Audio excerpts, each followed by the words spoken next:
Mag-IR ka, mamaya pag out mo, ibigay mo sa akin yung IR mo Parang parang to cut you sorry Parang hindi ka galit eh. Di boss. Manager ka ba talaga? Bida, bida, bida, bida, let's go. Wag kang bida, bida, ipakita mo. Bida, bida, bida, bida, let's go. Sa laro ka bumawi, wag puro show. Bida, bida, bida, bida, let's go. Wag kang bida, bida, wag kang maigo. Sa court ang laban, tandaan mo yan. Respeto muna bago ka maging alamat ng bayan.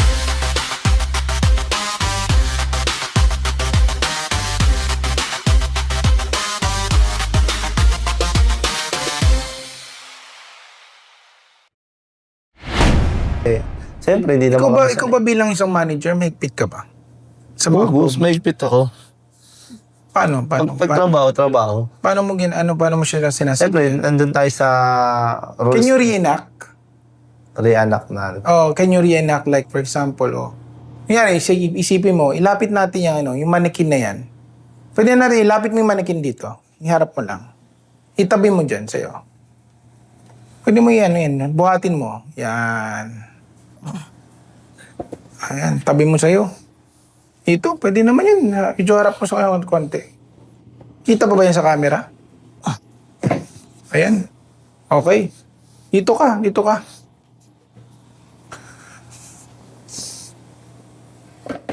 Ayan. Oh, dito ka. Para makita ka niyan.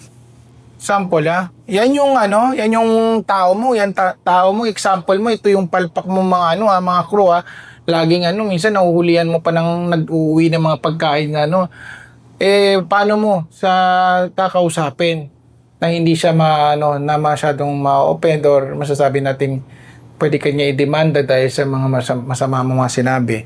Paano mo siya kakausapin bilang isang manager? Saan naman boss?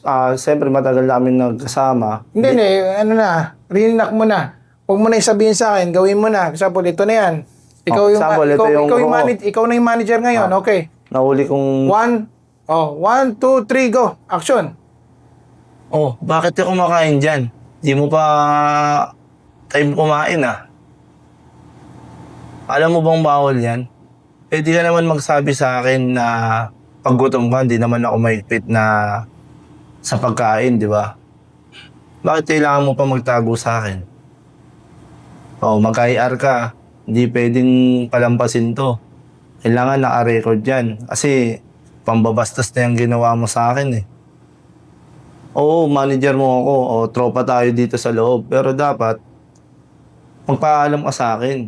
Di naman kita papabayaan Alam ko naman yung sitwasyon na nagtatrabaho ka mag-IR ka, mamaya pag out mo, ibigay mo sa akin yung IR mo Parang parang to cut you sorry Parang hindi ka galit Di boss. Manager ka ba talaga? Oo boss, di tayo pwedeng magalit ng direct kasi siyempre pagka yun. Kausapin mo yung parang... Ay siya boss, di ganun talaga boss. Mainit ulo mo Ganun talaga ako makipag-usap. Mainit ulo mo, itong gumawa, tarantado ka Kasi boss, di na kailangan mag-ganun kasi may contact na nga kami, parehas na nga kami ng pamilya na nga kami sa loob. So, ibig mo sabihin, you're saying that because you're family already. Oo, boss. Hindi yung parang parang baguhan lang to Oo, boss. Oo, bida-bida to doon tayo sa baguhan. Oo. Bakit ka kumakain dyan? Di mo pa time Ano ba pakialam mo? Gusto ko anong rules mo? Umuwi ka doon. Dali mo yung gamit mo, umuwi ka na doon. Papauwi mo ako, di pa ako tapos kumain? Di na, umuwi ka na doon. Di pwede yan. Ang ina naman Uwi ka na. Tatapusin ko muna yung trabaho ko bago ko uwi. Magtapusin mo, wala kang sahod. Hindi, okay lang. Diyan ka. Ayan. Galing. So, anong gagawin mo sa kanya ngayon? Ayun, report na yun, boss. Ano na yun? Nagbukasan, uwi na. Hindi na babalik. Hindi na babalik kasi record na siya Sumagot pa siya sa manager, nakipag-anuhan pa siya. Paano gagawin mo sa mga taong naman, mahilig mag-tip pocketing? O kaya nagnanakaw sa sa cashier. Ganyan, yung mga babae. Nung time na kasi, boss, wala akong encounter na gano'n. Example lang, sabihin natin ngayon, na may babae kang, na encounter, na crew. Baguhan lang. Pero nahuli mo siya na parang alam mo yun, nagsusukli sa customer. Tapos pag sukli ng customer, di ba babalik na doon sa ano, bigla may sinusungkit na konting ano, alam mo na, mga barya. Nahuli mo siya, nasa likod ka eh. Bigla mo nahuli, ano sasabihin mo? Oh, ano yan? Ano yung tinabi mo?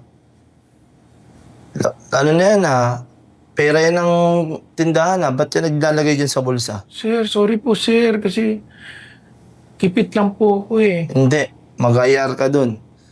Tapatawag ko yung gwardiya. Kailangan malaman to ng may-ari. Sir po, kailangan ko po ng panggamot sa lola ko. Doon lang tayo mag-usap kasama yung general manager natin. Kasi ako maiipit din dyan. Gawa ng ako yung manager on duty. Pag about sa pera, masama yan. Pwede ako makulong dyan. Pwede ka rin makulong. Di ba? In-orient naman kayo. Gusto mo sir, gusto mo hati na lang tayo dito. Ay, hindi pwede yan.